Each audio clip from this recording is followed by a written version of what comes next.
Hello and welcome to another episode of Women Are the Medicine, the show where we share the wisdom and medicine of women who have something that the world really needs to hear. I'm your show host Naz, and I am thrilled to be joined today by my dear friend and all-round wonderful magical human being, Katy Theakston. Katy is a healer, an alchemist, a coach, a modern-day witch and a magic maker. She's also the founder of The Owl and the Apothecary, a home of healing and inspiration for women who are looking for a discovery of self-spirituality and sisterhood. This is a space for women to develop a greater sense of self-awareness, self-confidence and self-love, a space to understand and attune to the power of the natural world, a space to connect with like-minded, wild and wonderful women. Katy, you wild and wonderful woman, welcome. I'm so thrilled to have you on the show today. Hooray! Thank you so much for having me, Naz. This feels very joyful, and I'm thrilled to be in this space, so thank you. Oh, darling, as you know, we both know a ton of wonderful, magical women, and you are right at the top of my list, so I'm absolutely delighted to have you on today. Amazing. So for people who aren't familiar with Owl and the Apothecary, tell us a little bit about what it is, because when we first met in that car park field when we were both part of the Wellman by the Lakes Festival, you were focused on like ritual kits and well-being, but as you said in your form and for the podcast, it's not all spiders' legs and and jars. So how has it evolved? What is it for people who don't know what it is? So what's so lovely about the wild part of my business is that the wild woman is this very kind of nebulous archetype. There is a freedom that comes with her. We all are aware of the maiden, the mother and the crone, and the energies that come with those parts of us and parts of our life. Although in truth, I believe that we have all of those in us at any given time. We all have the ability to tap into that maiden, kind of quite forward marching, believes in her rights. We all have that mother energy, which isn't necessarily about being a mum, but it is that very kind of nurturing and nourishing, but that quite forceful creatrix. There is a kind of, I am creating these things. And the crone, who is this very kind of, you know what, I am holding this wisdom within my body. And I love that within some places they are kind of like, they equate when we stop our actual sacred blood, when the blood stays within our body, that is the wisdom staying in our body. And I just love the beautiful sense of how that is. And how true that is, that as we evolve our life experience, our experience in this human form that we are here in, that our knowledge and our wisdom gained becomes almost like our superpower. It becomes us. It becomes very natural part of our being. And for me, it feels like as I have evolved, all of these parts of me, it has evolved within my business as well. So when I launched The Owl and the Apothecary nearly 9 years ago, it was very product based, but it was almost like I was hiding behind the product. It's very easy to go, oh, well, these are ritual things that do things over here. And as I've gained my confidence and comfortability, I make up words, by the way, I love comfortability, I have felt like I can be more me and present myself more me with other people. And it feels like the kind of the ground, the land, the atoms have been settling around these three areas of spirituality, of self, and of sisterhood. And underneath those things, there's this really beautiful kind of, so for me, spirituality is very much this, there is a flow of natural energy that comes through all things, the fields, the streams, the hedgerows, the earth, the sky, us human folks. And there are within that these natural energy cycles, the cycle of birth and life and death and rebirth, the cycles of the seasons, the cycles of the blood energies of us women that we carry. And that within all of these facets, there is this kind of profoundly spiritual meaning. And as we begin to see and feel and understand and move with these tides and these rhythms, we get to kind of really deepen our understanding and our sense of relationship with the living world around us. And then we have this sense of self. This kind of like, if we go through, or if we can take ourselves or be guided through a journey of self-reflection, of exploration, of growth, that we can help kind of gain a clearer sense of purpose and understanding and direction in life. And I feel that there is this, the understanding what you believe in, what is important to you, allows you to kind of live and speak with great authenticity and great truth and great confidence. And so kind of working towards this kind of sense of personal growth can enhance your existence in this human form that we are in today, can enhance and bring in positive emotions of joy and love and happiness and creativity. And the sisterhood piece feels very much like, and Naz, I know you know this, and I don't know, my pips are moving with this as I'm saying this, that there is this kind of sense that when women gather in circle, when women gather, look at my lovely mug, says gather on it. That when we come together in these places that can be soft, they can be fun, but there is a gentleness, there is a compassionateness for when women come together of all ages, of all backgrounds, when women hold space for one another, when women see one another and hold one another. They don't have to rush to fix one another. There is just an opening of you can be who you need to be in this moment.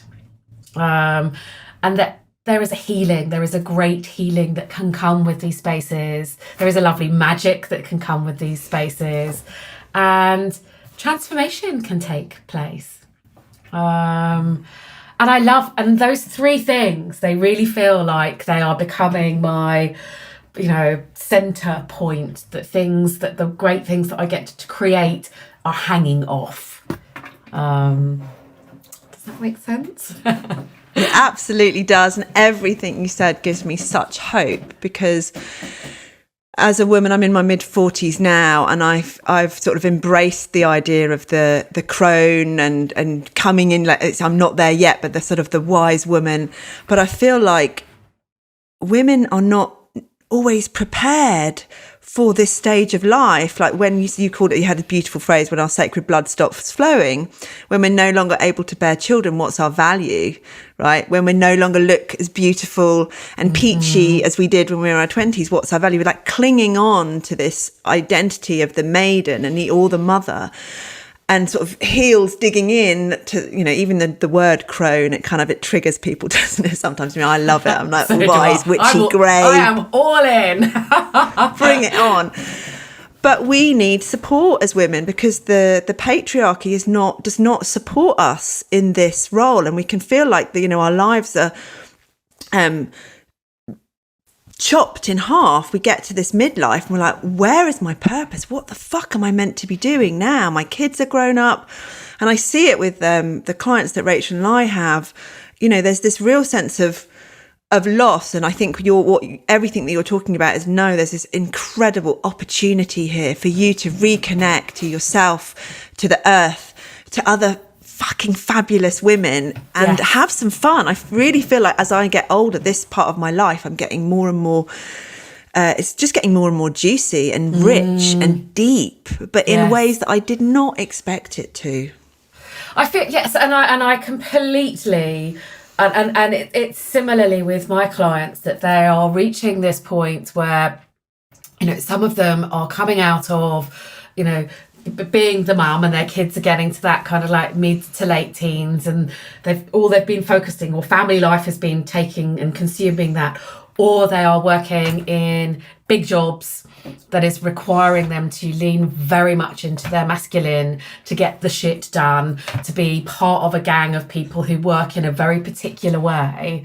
And they are exhausted. They are burnt out. They want something more. They can't articulate what it is that they are looking for, but they know that there is something more to life and more to the next part of their life. And I love the word threshold. I think that threshold is a really beautiful way of understanding the transitions and the different phases that happen within our lives, and particularly for women. You know, our body physically goes through all of these changes.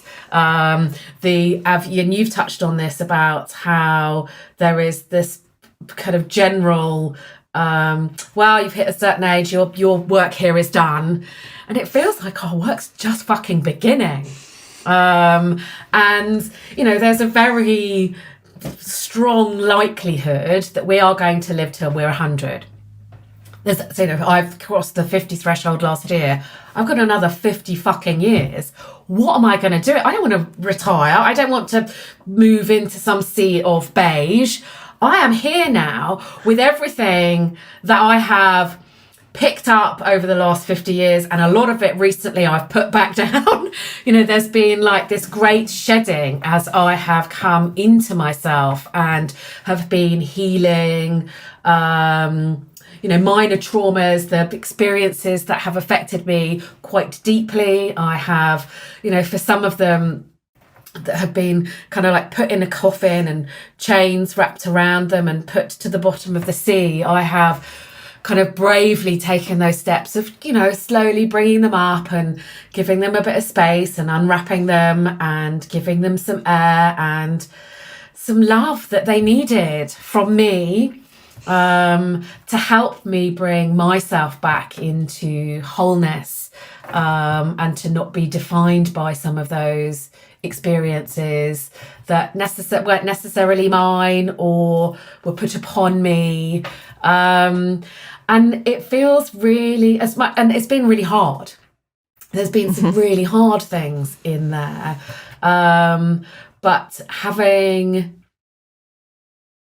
worked through some of these things, it feels like there is a levity that is coming. There is a lightness that is almost, I don't know why, I'm kind of shaking my hands back behind me, that by having gone through that process, I have a freedom now to move forward in a very different way, and to, it's almost like encourage our sisters to kind of come on, we can do some of these hard things, we can process some of this heaviness that we have been carrying, we can understand ourselves a little bit, we can give ourselves a little bit more compassion and self-love and healing, and we can look forward into this next part of our life with excitement and, oh, I get to do these things, or it might be this, or it's a bit shaped like that, and I don't know what this is, but it feels like it's these things. And it suddenly feels like that sea of beige that's just not for us women anymore. We are coming out of these places and we are coming forward, and not in a, and I feel really strongly about this, this isn't in a man bashing, you know, I love men. I love masculine energy. I love healthy masculine energy. I love a fucking hairy chest. That's my jam, right? But, you know, it needs to feel like we are coming into balance. You know, and I talk about nature a lot because I love everything about nature. And there is a harmonious part of balance that comes with nature, that the trees, they just know what they know what to do, they know how to do, they know how to grow, they know how to be a tree.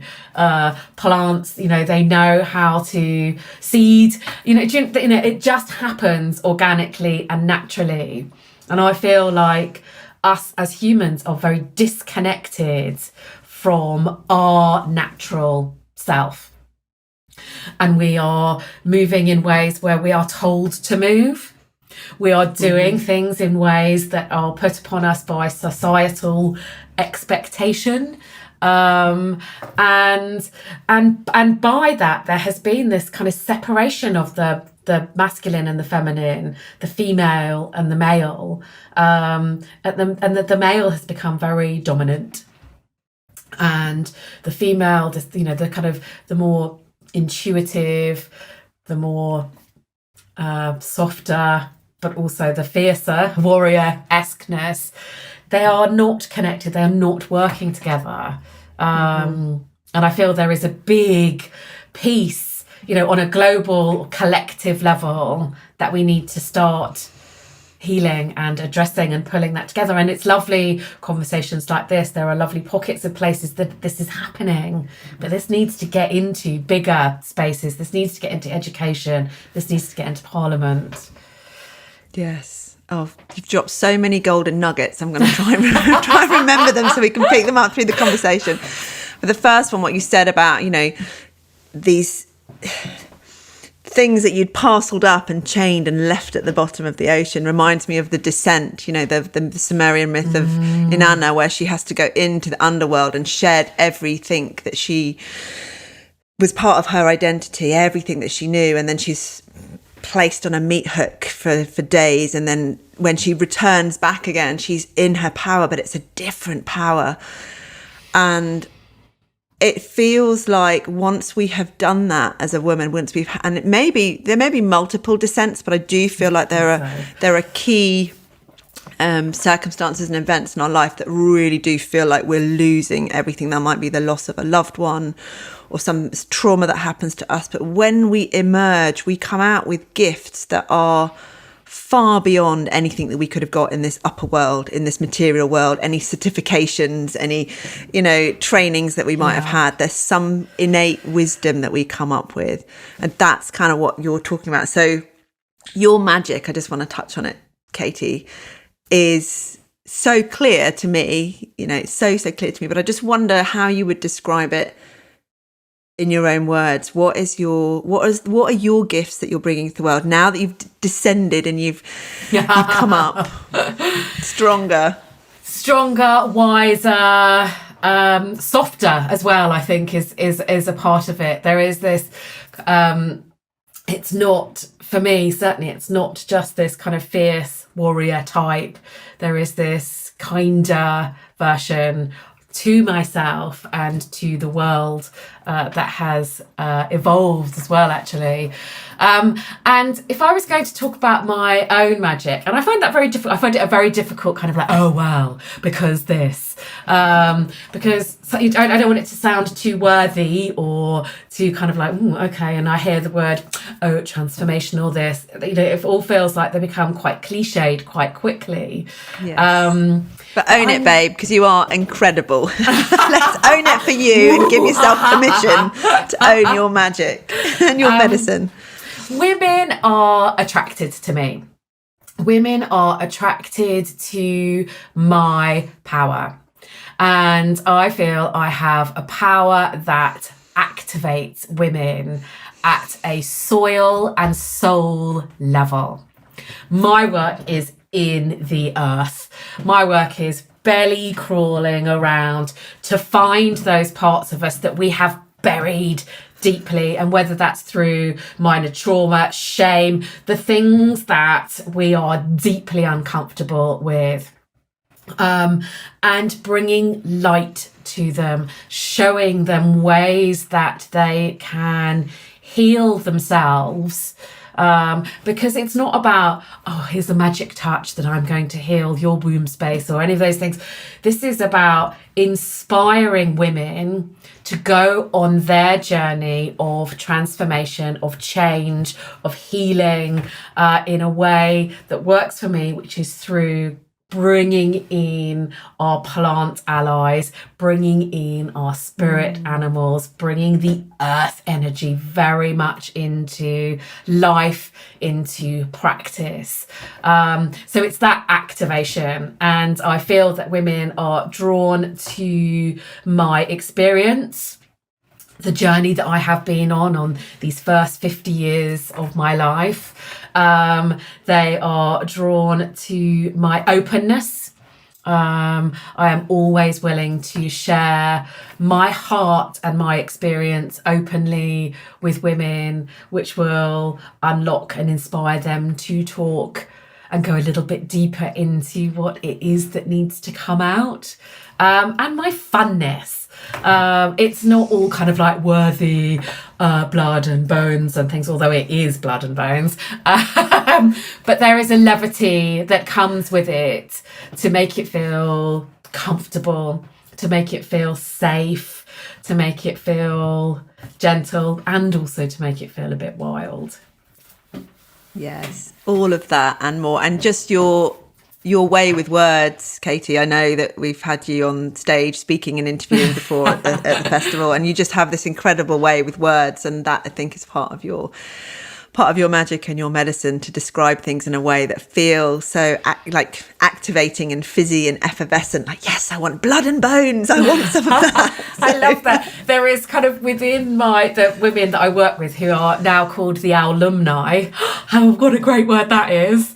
There is always this kind of like, oh, that's just part of the Katy dictionary of these words that get invented, but they are, they kind of really explain what the thing is that I'm talking about.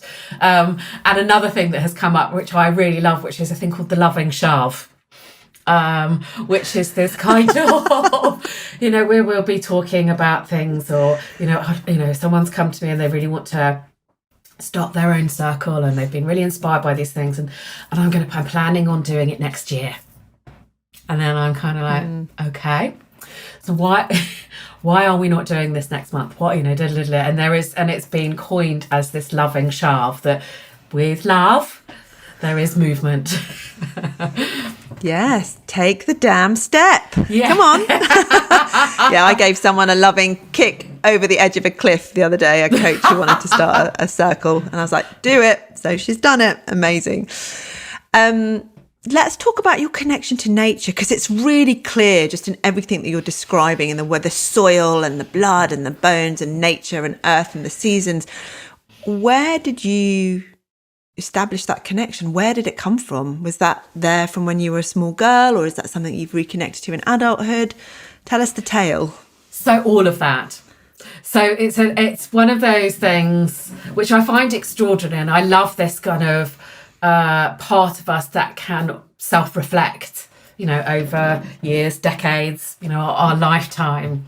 And when I was a younger girl in my kind of, 8, 9, 10s and early teens, I was outside all the time. I was very blessed that we had horses, and I would come home from school, jump on a horse and just go. And I would be it was the hedgerows at that point that I was in amongst the hedgerows and looking and thinking, just being inspired by and taking stories and how am I feeling in all of these spaces. And I absolutely loved it. And that kind of evolved, and that stayed with me and evolved into this, right, when I'm going to write a book on English country hedgerows. And this is like late teens. And I used to kind of have these big boxes with, I don't know, sticks and stones and all sorts of things that just were kind of gathering around me. And it was actually my lovely dad who wrote me a letter saying, and it was on headed paper, it was a very formal letter, saying, darling, I've been to Hassocks Library, which was our very shitty local library, and I've done some research on titles around hedgerows and things, and there's at least 8 or 9 books in there with people who know what they're talking about, and I think it's time that you went up to London and got a job. And the title, the subject line at the top of it was English Country Hedgerows. And at the time, that was a funny, well, my dad said the word cunt, blah, blah, blah, blah. And there was also the kind of, I would imagine what would have been my dad's loving shove of, it's time for you to kind of settle down into life. But on reflection and on reflection over the last, what has changed for me over the last 10 years as I have created my business, come much more into my wholeness as a woman, and nature being a really key part of that, that was a very masculine pushing into what was amazing. And I had a great career up in London, but it was, it was masculine, and it was boozy, and it was drugs, and it was all of the things that I was doing, and just numbing this soul that just wanted to talk about hedgerows and be in the hedgerows. I love my dad, and I know that he would have been with love, that he would have sent me on that journey. But I love that now, as I am entering into what feels like my elderhood, the next 50 years, that I have come back into, it's about nature. It's about using the energy of plants and soil and using them as a way of guiding other women back to themselves as well.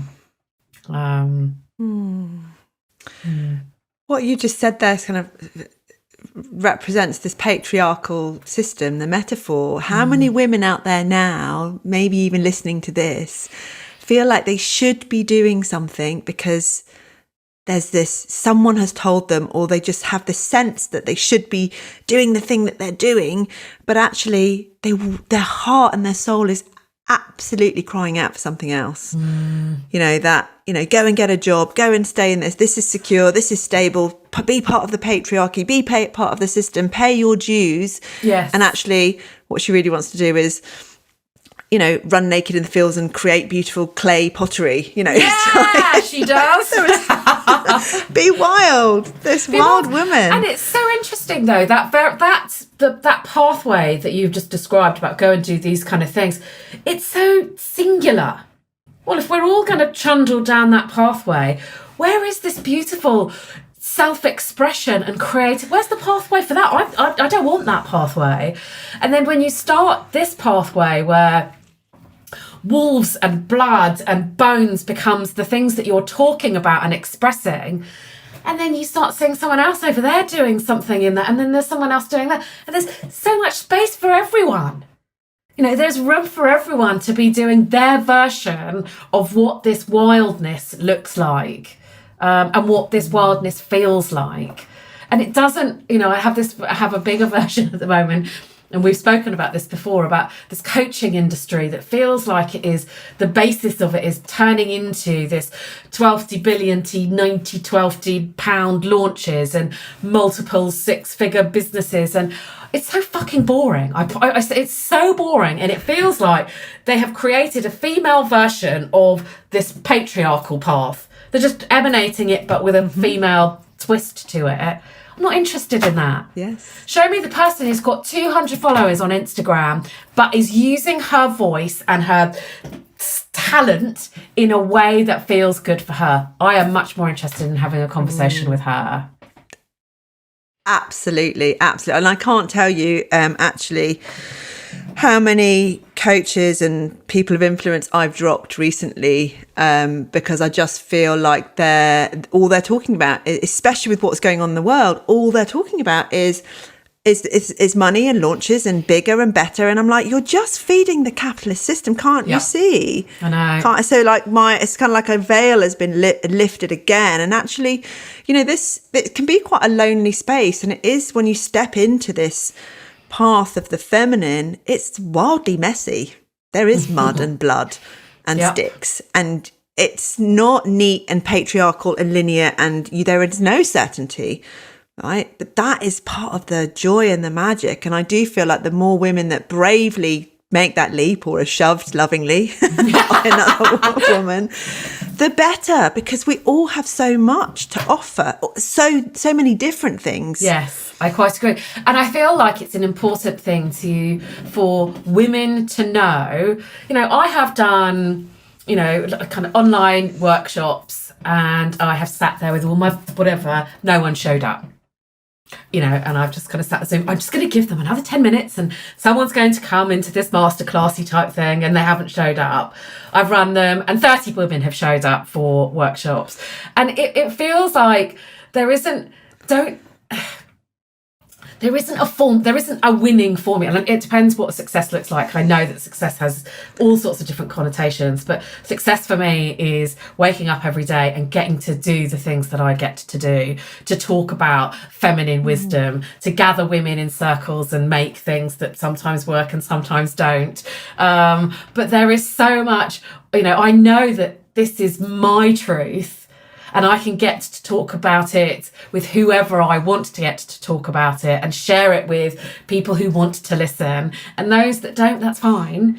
But it's almost like this encouraging, and maybe this is part of the loving shoveness. Just do it. Just try it. Don't feel like you failed because 7,000 women haven't signed up to your first badibadibada. Do it with love. Play with it. Enjoy every moment of it. Yes, because actually it's just as scary when you get 100 people coming and you go, oh my God, people are coming, Yes. People are coming. Yes. It's just either everything, it's everything has a resonance, has a vibration, and as you grow, I think. Sorry, I was just getting, I can remember in my old job, in my kind of London, it's very snazzy, head of client services, holding big meetings with boards of EE and Mulberry and all of those things, and thinking, I genuinely have no idea what I'm talking. I do, it wasn't even about I don't have a place here. We were talking about technical delivery, and I'm thinking, yep, I have, HTML. Not Scooby-Doo. Yeah, well, I don't know any of this. And being so terrified of being found out that I don't know any of those things. And then suddenly, thanks to lovely women like you, I have a place on a stage at a wellbeing festival to talk about all of this stuff. And the sense of belonging, the sense of knowing what I'm talking about is just like everything has gone and aligned. Yeah. And it's magical. You followed the breadcrumbs. What feels good. Yes, you're going into the dark forest and it might be scary, but guess what? There is a magical place in there. For you. Oh, yeah. So let's talk about some of the events that have shaped your life, because you've done something that I don't know what the statistics are, but a minority of women have done, and that is you have had a baby on your own. You went and had IVF, and you had beautiful Henry. Yes. What an undertaking. How did that decision come about? What happened? So, as with all lovely moves, my catalyst for this journey was a heartbreak. And I was living and working in London, big snazzy job, and it was a fairly short-term relationship, but it was a very public relationship, and I was in my early 40s, and I thought, okay, this is the one I've been waiting for, and I'm fucking all in on this, and this feels amazing. And it transpired that he wasn't quite as all in on it, but that's his story, not mine. And I couldn't. I got really stuck with that, and which is probably what spawned the journey towards the Owl and the Apothecary, and my beginning of my journey home to myself. But I had always wanted to have a family. I'm a very nurturing and nourishing and encouraging type of person anyway, and having a family was my kind of approximation of life that just feels juicy and lovely. And I was in my early 40s, and I was thinking, fuck, I'm so far away now. I don't want to meet someone and go, great, we gel, let's get on and have a family. And I wanted to live in the countryside. I was living and working in East London. So I was like, right, this is the moment. let's just go. And I moved down to Dorset and I started the journey of IVF with an anonymous donor. And, with funny, kind husband, the kind of hybridy family that can all come later, but I need to start this journey now. And I did, and it was, each stage was as nail biting as the next, because there's no guarantee of any of it. And all I was missing really was the I was going to say penis, but the man. Oh my God, I can't go. The implementation side of things. And so, IVF and anonymous donor just felt like, okay, well, that's all I'm missing at the moment. So let us go down that path. And I was really lucky that the injections, the kind of, at one point there was daily visits from Dorset up to London. It was quite grueling. It's not for the faint of heart, just the physicalness of it, let alone the emotional side where you are being drenched with hormones, with all the injections, and the emotional side of, holy fucking shit, how am I going to be able to do this? And then you get through the next stage and then the next stage. And I can remember the morning of when it was early enough for me to go down and, do a pregnancy test. I woke up at like 4:00 in the morning. I was like, okay, I'm going to go downstairs and do this. And just the positive came up, and it was just like, oh my God. Wow. Yeah. Who did you tell? Who was the first person? My lovely mum. And it has just been, and then going through the pregnancy and the physical growing of it was fucking gorgeous. And I drove myself to hospital to have my baby. There was this kind of like I've made these decisions, so I've got to, I'm the one who's going to do this thing. And then I got into hospital and I phoned my mum and said, actually, it would be quite nice if you were here. So she came, and, pregnancy story, another thing. But, I have now Henry, who's going to be 9 years old this August, who is a fucking delight. He is this very calm, very tuned kind of in guy, very rounded, very grounded, young man, or boy, should we say? Amazing. Yeah, a boy. Yes, I'm really curious. What were the responses from some of the people in your network? Did you have a lot of support? Because that's a big undertaking. You don't have. Some women might argue that my husband wasn't there for me anyway, but there's no option for you, literally. Yes. I have been blessed in this lifetime by having a group of women around me and their husbands, and they are in our world. They are our friend family, and they are the extension of our family. Their children are an extension of Henry's, children of his age, and both, and the parents in those family are an extension of me, and it has been. So it's just been amazing. And without them at my side, it would have been quite a different experience. I'm sure we would have got through, but they have and continue to be, a massive source of support for me and my son. That sounds so magical. Yes. And I was going to say, and my lovely mum, who has been, my mum was my person. In life. She was this very beautiful energy, and sadly she moved on 18 months ago. And that has been, you asked about the significant events in my life, and that my son and my mum, or losing my mum, would be those. Yes. I know how close you were to your mum. You were quite beautifully publicly and very tenderly sharing your experience with her. How you call it walking her home. Such a privilege. Yes. How were you able to do that without crumbling? There was a strength that came through me that I was able to access. And I can remember there was one evening when we were kind of coming towards, we were heading towards the end. And by that time I had decamped both me and Henry from Dorset back to Sussex, because it felt like it was my privileged role to be that woman by my mum's side. And it was almost like all the childer versions of me that could have been stomping their feet and I don't want this to happen, why is this happening?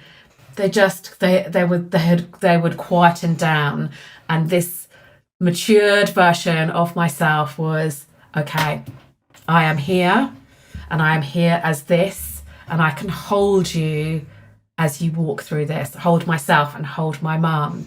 But I can remember there was one evening, and I don't know if it was in a dream or in that kind of waking reality part, but as I was lying there, I could feel my mum behind me, my granny behind me, like we were all spooning almost, and my whole maternal line behind me.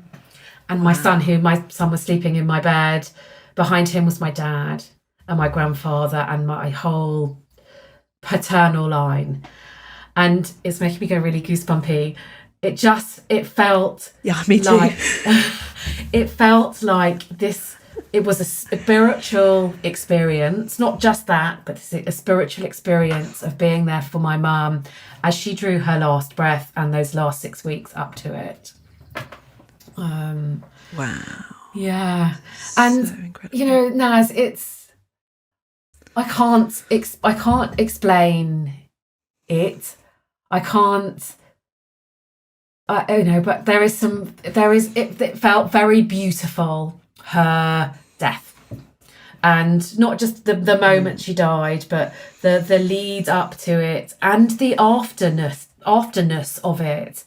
And even now, because I believe in spirits and nature and earth, and that we are all ensouled, we are all one, I get to talk to my mum every day. And I know, if I'm journaling and I can feel her presence coming in, and it always starts, oh, darling. And so it's very clearly her voice that's coming in. And she is, she is so, she says, I am so free here. There is so much freedom in this space that I am in, and she is in my earth and in the air around me. So I feel held by her. And she sees me now very differently. Now she sees my work in a very different way, because she understands the soul. It's making me really emotional. She understands our souls and how that really is. Before she'd loved the garden and loved to silk cut and kind of all of those things, but she has evolved this part of her journey into, almost a new birthing for her, like her soul has rebirthed into this other space.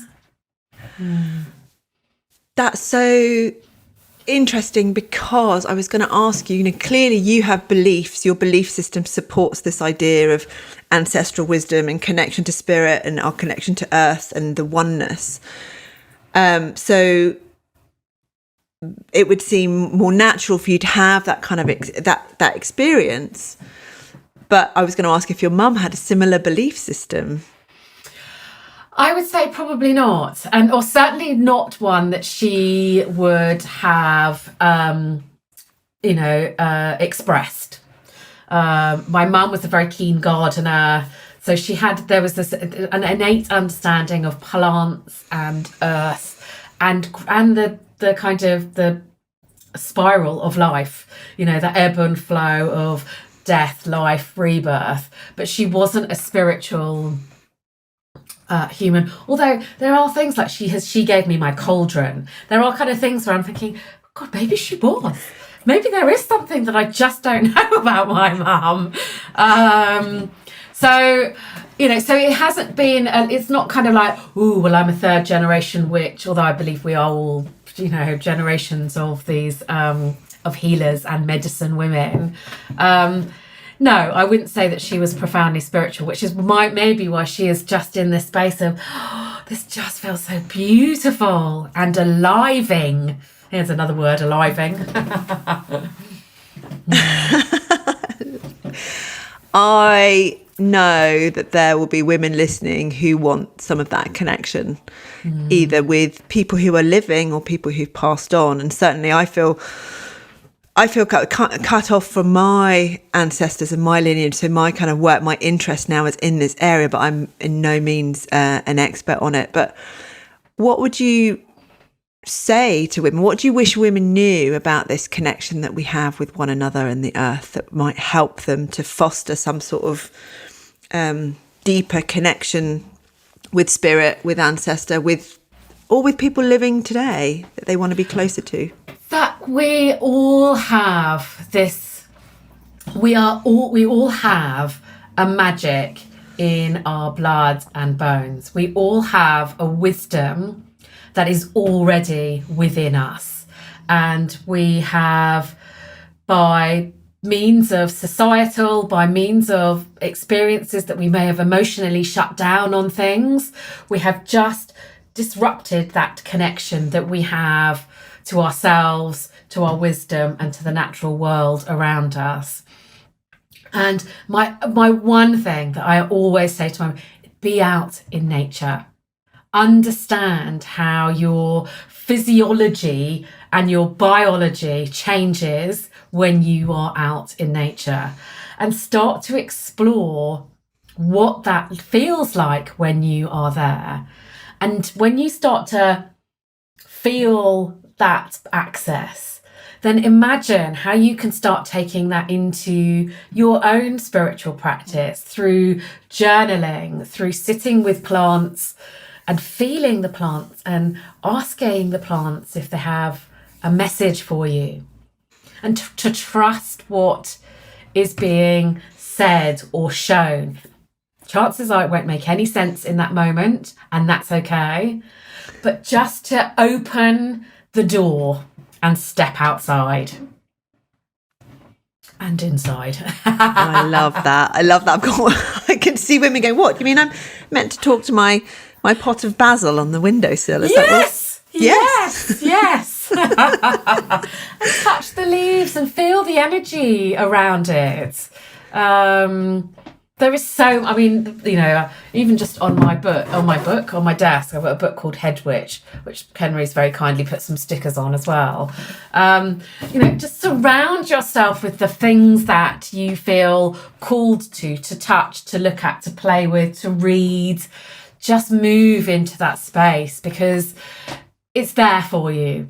And it is always there for you. And the same with the spiritual realms. You have guides who are waiting to come in and support you and guide you on this, you know, your soul within this human existence that we are having in this moment. Gather your sisters, start there. Yes. So tell me about some of the things that you might do with people if they were to come and, I don't know whether they're with you on a one-day retreat or they come and spend a bit more of a spacious long weekend with you. What are some of the practices that you love to introduce people to when it comes to this work? The first thing, I will lie down on them, which is, I won't. I will mount them. There is just this kind of I will press them down into the earth, you know, with one earthly body sandwiched between another earthly body, just to get their imprint onto the earth. No, that doesn't happen. But I would like it to. They are, do you know what? I think it sounds great. I'm up for that. Just going to schedule you in for a Naz and Earth sandwich. It varies, because people are at different parts of their journey, and people have different understanding of the energy that is available to them. And a lot of it might just be sitting and making some self-inquiry. You know, how am I feeling in that moment? Because we know that there is only the present. Yes, there will be experiences or influences that have happened in our past, but in a moment when we are on a retreat or within any container, it is what is happening in that moment. And the body has its own intelligence system to bring up what needs to come up. And, you know, if someone is feeling safe and held because they have walked into a space, like, say, my home, you know, I have stripped it all back and I have stroked and sung to the walls. I mean, it is a very vibrationally held and loving place. So when you walk in, you just, everything feels, okay, I feel relaxed just by the environment. And then we will maybe just have an arrival and talk about what is happening out in the natural world at the moment, what energies are coming in, so they feel held by that as well. And we might do some energetic healing, just channeling energy into their bodies where their bodies knows what to do with it. You know, it's not me going, oh, well, you need to do something down on your womb. Your body will take that energy to wherever it needs to go. And I love doing workshops with people. I love using our hands to create something, and depending on what time of the year it is, we might make a besom, which is a lovely broom, or yesterday we made some lovely headbands because it was the flower moon or the milk moon or the hair moon, so we made those as a lovely way of working with our hands and willow. So it varies. I'm glad you mentioned the moon. Your retreats these practices sound amazing, but what would be your, like, because I have my own practices around the full moon and the new moon. What do you like to do when it's full moon? Get naked, get underneath the moon and bathe myself in oils. Yes. That's a very simple one for me. And you know, and I feel like some women are kind of held back because they feel like, oh, well, what if I don't do it right? You know, and for me, the kind of rituals or the ritualistic side of things is do what feels good for you. Don't hold back on anything. Do the things. If you feel called to do some cards, gather some herbs, you don't really know what you're doing, just practice, play with it. There isn't a set of, you know, it's not like a, you know, and I use yoga as a, you know, it's not like there is a prescriptive set of things that you have to do to get a result. You know, it's your own personal experience with these things. And everything in this world is made up anyway. Practices, rituals, theories, everything is made up. It's like... That's amazing. So having the confidence, I love that, having the confidence to just go with what feels good for you and create your own practice and your own rituals. Yes, and with what you have feels to very hand. Liberating. Yeah, don't spend lots of money going, well, I need these oils and these candles and these crystals. Use something from the garden. Use something from, if you don't have a garden, go for a walk. Mother Nature will provide you with the something. Obviously ask Mother Nature for it, but, you know, don't, you know, do what feels good. Yes. What are your beliefs about women being medicine for themselves, each other, and the world? I feel that there is movement. There is movement and an unfoldment that is taking place to bring us back to this source of power. And it feels like it just feels like it is this a living organism of love and compassion and oneness that is just getting bigger and bigger and bigger. And the world needs this. You know, we are in a place of such disarray and chaos and tearing down and hurt and pain, and it needs to stop. It needs to stop. And my belief is that we women are the medicine and will be very much a part of that change. My beliefs too. Hallelujah. That and I feel like it has to happen in community. We have to gather. We're not individual. It's not about being the the masculine patriarchal leader who's going to save the world. This is a circle of women, or multiple millions of circles of women who can change the tide. We are in dark times, and I feel there's so much division. And we had Gemma Brady on the show a couple of weeks ago talking about circles, and I know you also hold circles. What is it, in your words, what is it about circles that feels so powerfully healing? Because, I mean, even just the nature of the shape of a circle, you know, there is no hierarchy. There is no kind of, you know, there's not like a sales tiered triangle where there's something at the top and there is just something that is so softening about the nature of a physical circle, and that no one knows one thing more than another. There might be someone there who's hosting or guiding it, but if they are hosting and guiding well, there is this innate understanding that we all are bringing our own magic, our own wisdom into that space, and that there is no judgment, that there is no, and this feels really important about this. I don't have to, the fixing part, you know, that if someone is in circle and is pouring out the thing that needs to come up in that moment of sharing a vulnerable state of themselves, no one needs to rush in to fix that in that moment, but it's just allowing them to sit with that emotion, to be seen, to be heard, to not be judged, is extraordinarily powerful. And to witness women time and time again go through these things, that it doesn't have to be said by someone else. I think there is just that the power comes from, I can sit in this space, I can say this thing that's clinched behind, tucked in behind my heart, but actually I feel safe in this environment to just put some energy and some voice behind it. And then it just goes away. No one's going to come back around and say, so, you know, this thing that you were talking, you know, it doesn't, there is this sense of, I don't know what the word, I can't think of a word that would describe it, but it's a sanctuary, it's a healing space, it is a haven. It's also fun. It's lovely to come together with like-minded women, and they don't necessarily have to be your besties. In fact, there's something quite lovely when it's a group of women who don't even know each other. Yes. So yeah, all here for the circles. It is a magical thing to be part of. Yes. And again, you know, in the encouraging other women who are not sure, take that step.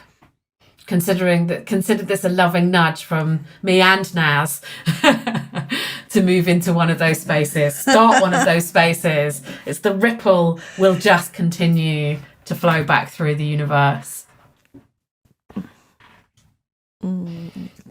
And Katy, for the women listening who've fallen in love with you, and I'm sure there are many, how can they work with you? What have you got coming up that people could be part of? How can they experience your loving, magical energy? Yes.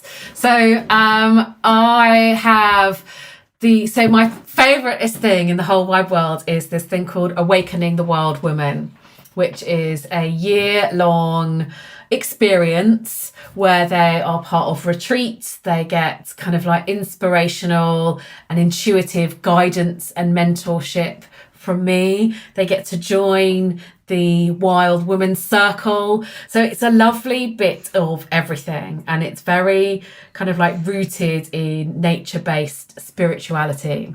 And so the next cohort, the current one has just literally this week has come to a close. And I am planning on bringing that offering out again to start in September this year. And there is the Wilding Escape, which is a really beautiful 4-day retreat experience down in the wilds of North Cornwall. And that is just a very rich and quite deep experience, a very intimate experience with me and a small group of other women who are looking to create the next part of their journey. And there is one in the autumn and there's one in spring next year. And there is the Hawthorne Day Retreats, which is where you get to come into my magical home. And we can spend a day with me lying on top of you, or just working through what needs to come out in that given moment. So there's a really nice broad way of coming into the world of spirituality, self, and sisterhood. Come join me. Come on in, the water's lovely. Yes. All of that sounds absolutely magical and restorative and healing and inspiring. And absolutely, I can guarantee that if anybody spends more than a couple of minutes with you, they'll know how fun you are. It's been an absolute joy to speak with you, Katy, today, and to have you on the show. We do have a sort of a parting tradition or question that we ask our guests, and that is, if you were made Madam President for the day, what one change or would you implement, or what one law would you put into place? Ooh, I love this. Can I be Madam? Is this a true thing? Is this going to happen?